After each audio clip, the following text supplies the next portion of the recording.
Ils sont 15 premiers suppléants des députés ayant opté pour les mandats incompatibles et 31 nouveaux députés proclamés par la Cour constitutionnelle. L'Assemblée plénière, sous la conduite de l'honorable Janine Mabunda Lyoko Moudiaye, les admet désormais en qualité de députés nationaux à part entière siégeant à la Chambre basse du Parlement. L'option est consécutive à l'approbation ce mercredi 28 août 2019 des conclusions du rapport de la commission spéciale et temporaire chargée non seulement de vérifier leur pouvoir, mais aussi de le valider. Au total, 46 élus font leur entrée, soit en tant que premiers suppléants des députés qui ont choisi de siéger au Sénat, ou au sein des assemblées et exécutifs provinciaux, soit définitivement proclamés élus par la Cour constitutionnelle, mais les mandats non encore validés à l'Assemblée nationale. C'est le cas, entre autres, de Aouchai Adrigo Patrice en remplacement de l'honorable Médard Aouchai Asenga, désormais au Sénat. Le cas de Kazumba Mayombo à la place de l'honorable Martin Kabouya Moulumba, devenu gouverneur du Kasaï central. Le cas de Liliane Ngoy Mami qui remplace l'honorable Zoé Mwazambale Kabila, élu gouverneur de la province de Tanganyika. Parmi les députés nationaux définitivement proclamés par la Cour, il y a l'honorable Emery Okunji, élu de Loubefou, honorable Mobutu Giala, élu de Guadoliteville, honorable Thomas Louaka Losenjola, élu de la circonscription de Kinshasa 1. La liste n'est pas exhaustive. Des collègues dont les pouvoirs viennent d'être validés, que ceux d'entre eux qui exercent présentement des fonctions incompatibles avec le mandat de député national doivent se prononcer dans un délai de 8 jours à dater de ce mercredi 28 août 2009. À défaut de le faire, l'instance compétente de l'Assemblée nationale en tirera les conséquences sur le pied de l'article 78 de la loi électorale. Conséquence logique de cette adoption, la liste définitive reprenant les noms des 500 députés nationaux de la 3e législature de la 3e République issue des élections du 30 décembre 2019 a été lue, séance tenante. Faire avancer le développement en Afrique par les personnes, les technologies et l'innovation, tel est le thème de la 7e conférence internationale de Tokyo sur le développement de l'Afrique TICAD 7 qui s'ouvre ce mercredi 28 août 2019 à Yokohama au Japon. Pendant 3 jours, les chefs d'État et des gouvernements africains prendront part à cette tribune de haut niveau pour entrevoir les opportunités qu'offre le gouvernement japonais pour l'avenir du continent africain. Les dirigeants japonais laissent percevoir dans leur politique une volonté affichée d'aider les États africains à acquérir leur autonomie, à l'instar de leur pays qui, après la Grande Guerre mondiale, a su fusionner les connaissances technologiques des Occidentaux avec leur propre expérience et coutume pour se construire. Le Premier ministre japonais Shinzo Abe, il ne peut y avoir de meilleure façon d'aider l'Afrique qu'en mettant l'accent prioritairement sur l'assistance technique aux États. La République démocratique du Congo, avec la participation de son président de la République, qui, depuis son accession à la magistrature suprême, a permis à la RDC de redevenir fréquentable, bénéficiera du soutien de ses pairs pour l'émergence d'ici 2030. Des opportunités que les dirigeants africains vont essayer de saisir pour le bien-être de leur population. À Yokohama, ce qui va primer, c'est la réflexion sur les axes stratégiques pour aider les États africains à se prendre en charge pour les transferts de technologies.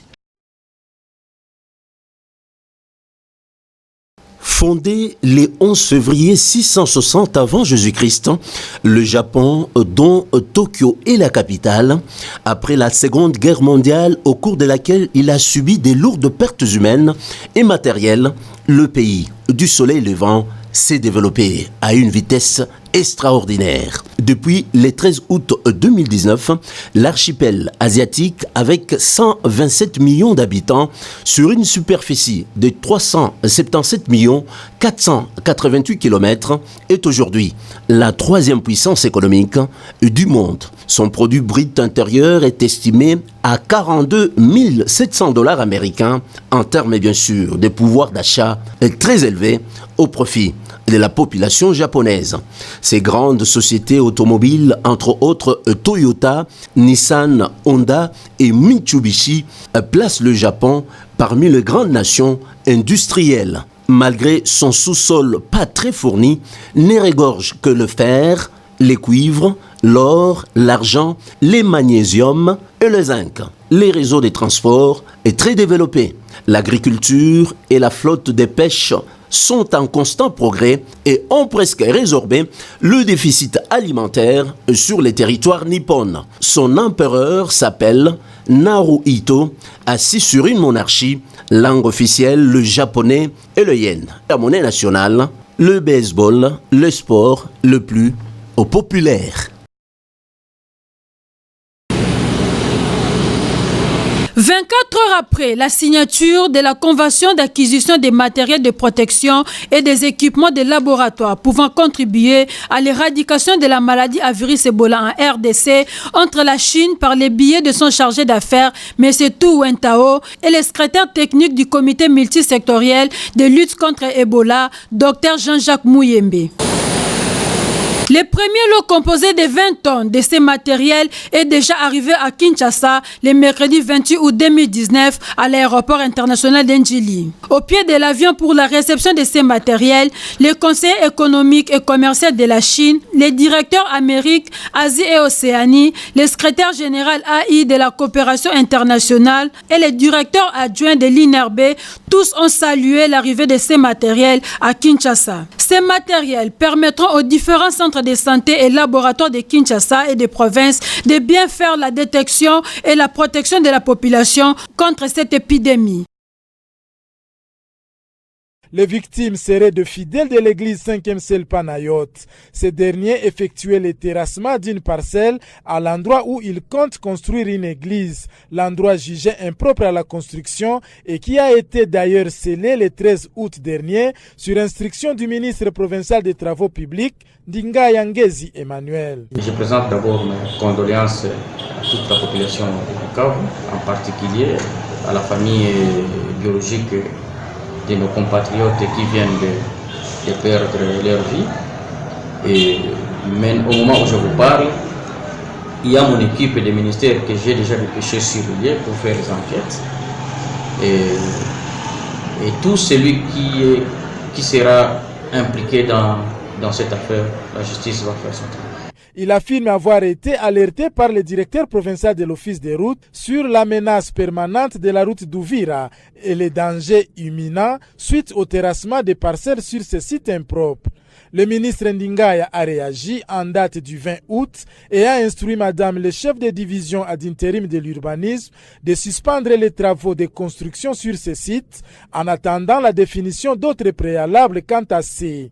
Malheureusement, malgré la suspension des travaux, les responsables de cette église ont fait la sourde oreille, a encore dit le ministre Emmanuel Ndingaya Ngezi. Ces inciviques se sont entêtés.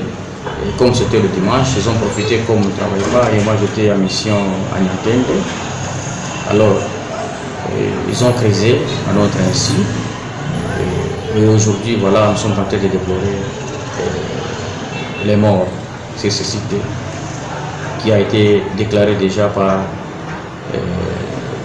le gouvernement provincial impropre à la construction. Les corps des victimes ont été amenés à l'hôpital provincial général de référence de Bukavu en attendant l'enterrement. Nous sommes sur la 4e rue limitée industrielle où trône une institution sanitaire, l'hôpital Moïmoatongo, victime d'un effondrement il y a une année passée. Plusieurs dégâts matériels et de pertes en vies humaines ont été enregistrés pendant la catastrophe. Des services entiers endommagés, causant ainsi l'arrêt immédiat de 65% des services de cette institution médicale. Depuis lors, rien et alors rien n'a été fait en termes d'indemnisation par l'agent causal, l'entreprise Fab Congo, faisant ainsi manquer à plus de 4500 Congolais qui se faisaient soigner à moindre coût. Un SOS est lancé par le médecin directeur Ngoï Arthur qui sollicite l'intervention des autorités compétentes pour contraindre Fab Congo à répondre de ses actes. L'affaire a été portée devant les instances pour que nous puissions arranger à l'amiable, mais jusque-là, rien n'est fait. Ni les matériels qui ont été détruits, ni les bâtiments tels que vous le voyez, ni les manques à gagner que nous avons connus pendant toute une année, parce qu'il y a des services entiers que nous avons fermés, mais il a été détruit par une entreprise qui est censée réparer, mais jusque-là, rien n'a été fait. Nous pensons que nous sommes dans un état de droit. L'état de droit, c'est de savoir aussi prendre ses responsabilités et que l'État puisse savoir que s'il y a quelqu'un qui a commis une infraction, qu'il puisse la réparer. C'est le 28 août 2018 qu'un silo de Fab Congo s'était effondré sur les installations de l'hôpital Moi-Moi-Tongo, réduit en cendres ces jours. En mémoire, une messe vient d'être organisée sur ces sites du drame avec l'homélie du père Rodolphe pour rendre hommage à Valentine Koulin-Fouka qui avait perdu sa vie. 66 membres du gouvernement, c'est pléthorique pour certains critiques. Mais cela semble être une voie royale pour s'assurer dans la mesure du possible d'une sérénité sans laquelle rien de durable ne peut être construit. C'est lui qui porte l'étoffe du ministre des Finances, Sélé Yalagouli, avec un regard futé des questions financières du pays à une autre approche. D'un point de vue politique, il faut toujours gérer cet équilibre entre les ambitions des uns et des autres pour permettre une certaine sérénité politique sans laquelle on ne peut pas faire l'économie. Donc je crois que les autorités du pays, spécialement le chef de l'État et la coalition au niveau de FCC, donc, ont levé l'option de pouvoir faire un gouvernement qui soit compatible avec cet équilibre, tout en payant ce qu'il faut payer. Mais je doute fort, j'ai déjà été au ministère des Finances comme directeur de cabinet, comme conseiller par le passé. Il ne faut pas exagérer, tout l'argent du pays ne servira pas à payer les membres du gouvernement, ce serait de la pure exagération. La petite touche que je vais apporter d'un point de vue technique, nous avons été habitués à gérer les problèmes de manière conjoncturelle. Ce n'est pas mauvais. Il faut payer les fonctionnaires, il faut payer les militaires, il faut payer les diplomates, les ambassadeurs. Mais je crois que les finances publiques pour services de développement, le ministère des Finances pour s'inscrire dans une dynamique de développement, doit aborder les problèmes dans une approche structurelle. Et cela nécessite beaucoup de réformes pour, disons, apporter un nouveau visage financier et économique à la République. Il faut donc s'attendre à des réformes qui peuvent faire mal, mais qui ouvriront certainement au pays la porte des États modernes. C'est l'une des rares fois qu'une entreprise publique en RDC s'investit autant dans la lutte contre les antivaleurs et surtout la corruption par la culture de l'excellence et la bonne gouvernance. Ces propos élogieux à l'endroit de l'administration douanière congolaise DGDA pilotée par Deo Rugwiza Maghera. Ces propos donc sont du directeur général de l'Observatoire congolais de la corruption et de l'éthique OCEP à l'occasion de la signature du Code de déontologie et d'éthique du douanier, document pour prévenir, détecter et réprimer les antivaleurs au sein de l'environnement douanier.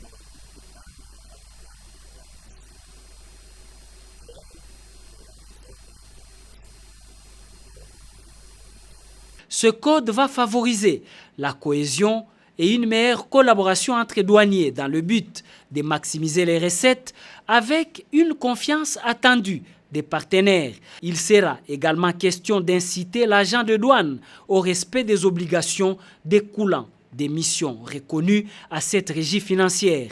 La promotion de la transparence et la responsabilité étant des mises. Le code initié va également préciser les règles de conduite des agents en matière d'intégrité morale et d'éthique professionnelle, ce avant de créer des conditions idoines pour favoriser l'amour du travail.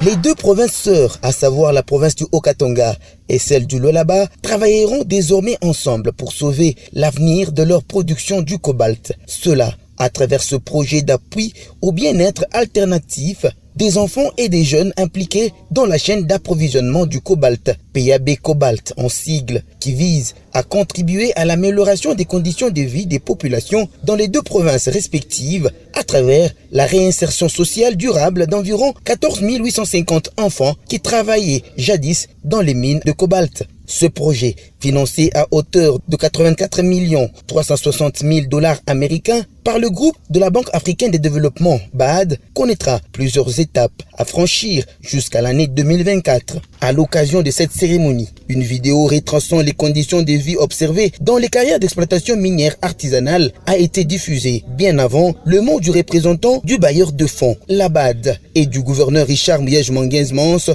sous le bien fondé de cette initiative. L'objectif, c'est de sortir tous les enfants et les personnes vulnérables de mines, surtout les enfants.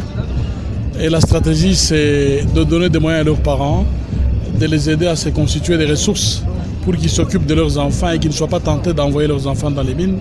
Nous disons merci au président de la République qui a autorisé ce financement. Nous disons merci à BAD pour avoir réagi positivement.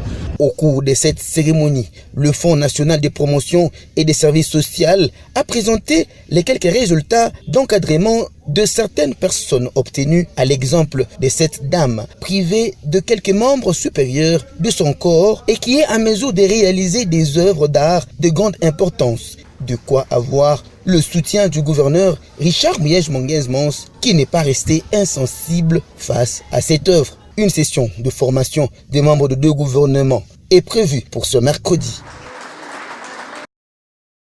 Ils occupent 8 postes au sein du gouvernement Ilunga Ilunkamba, les cadres de l'Union pour la Nation congolaise, UNC. Après la sortie de ce gouvernement, le secrétaire général de l'UNC, lui-même élevé au rang de vice-premier ministre, ministre du budget, Jean-Baudouin Mayo-Mambeke a présenté les autres cadres élevés en dignité. Il s'agit de David Jolino Diwampovesa Mamizingi, ministre d'État, ministre de la Communication et Médias, Mouhanzi Eustache, ministre d'État, ministre de l'Énergie et Ressources hydrauliques, et Messa Kombi Moulendo, ministre des Affaires foncières, et Raston Kambale Tongo, ministre de la Jeunesse et Initiation à la Nouvelle Citoyenneté, John Tumba, ministre de la Formation professionnelle, Madame Jeanne Ilunga Zaina, vice-ministre de l'Environnement, et Madame Liliane Bangalwaboshi, vice-ministre de l'Enseignement supérieur et universitaire. Devant les militantes et militants du parti, le secrétaire général a livré le message de l'autorité morale du parti, Vital Kamerhe. L'expression de la satisfaction était visible dans le chef de la base du parti qui réitère son soutien sans faille au chef de l'État, Félix-Antoine Tshisekedi. L'essence de discernement dans le choix des collaborateurs. En plus, l'exercice de la fonction ministérielle est une lourde responsabilité, loin d'être une jouissance. L'autorité morale de la Convention des Congolais unis et alliés, Lambert Mendo Malanga, a au cours de la cérémonie de présentation du nouveau ministre CCU en charge des droits humains, André Lité ACBA, et d'autres élus de ces regroupements politiques, a appelé ses représentants au sein des institutions au sens des responsabilités dans l'accomplissement de leurs devoirs. Et ce, avant de remercier l'autorité morale du Front commun pour le Congo pour son accompagnement, le Premier ministre Sylvestre Ilunga Ilukamba et le chef de l'État Félix-Antoine Tshisekedi pour les choix portés sur le nouveau ministre des Droits humains. Une coalition FCC cash et nous avons choisi en fonction de mérite ceux qui nous y représentent. C'est parce que nous sommes convaincus qu'ils vont nous représenter valablement que notre choix s'est porté sur l'honorable André Lité ACBA, que nous connaissons de longue date, qui est avec nous à l'Assemblée nationale, qui a fait plusieurs campagnes avec nous. Et donc nous sommes tout à fait rassurés quant à la qualité des services qu'il pourra rendre à la coalition gouvernementale qui est en train de se mettre en place. A noter cependant que le regroupement Alliance CCU et Alliés a pu fournir à la nation 17 élus provinciaux, 8 députés nationaux et un sénateur. Le regroupement politique Action Alternative pour le bien-être et le changement, AAB en sigle, a suivi avec une attention soutenue et à regresse la publication de la première équipe gouvernementale issue de la coalition FCC Cash, c'est le lundi 26 août 2019. À cet effet, le regroupement politique AAB présente ses félicitations les plus sincères à ses membres qui ont été élevés en dignité pour servir la nation congolaise au sein de ce premier gouvernement de l'alternance pacifique. Il s'agit notamment de leurs excellences Élisée Mounembo Ntamukumwe, vice-premier ministre en charge du plan, Jonathan Bialoussou Kawata, ministre des Pêches et Élevage, et Félix Momat Kitenge, vice-ministre du budget. Le regroupement politique AAB saisit l'opportunité qui lui est offerte pour exprimer sa profonde gratitude au président de la République, chef de l'État, son Excellence Félix Antoine Tshisekedi Tshilombo, ainsi qu'au Premier ministre, chef du gouvernement, son Excellence Sylvestre Ilunga Ilukamba, pour les choix judiciaires portés sur ses dignes membres. Le regroupement politique AAB rend hommage au camarade Joseph Kabila Kabange, autorité morale du Front commun pour le Congo, pour son génie politique d'avoir contribué à la mise sur pied de la coalition FCC-CACH qui nous permet d'avoir aujourd'hui le gouvernement Ilunga Ilukamba issu de la majorité parlementaire dans un climat apaisé, ainsi que pour la confiance placée aux trois nominés issus du regroupement politique Action alternative pour le bien-être et le changement.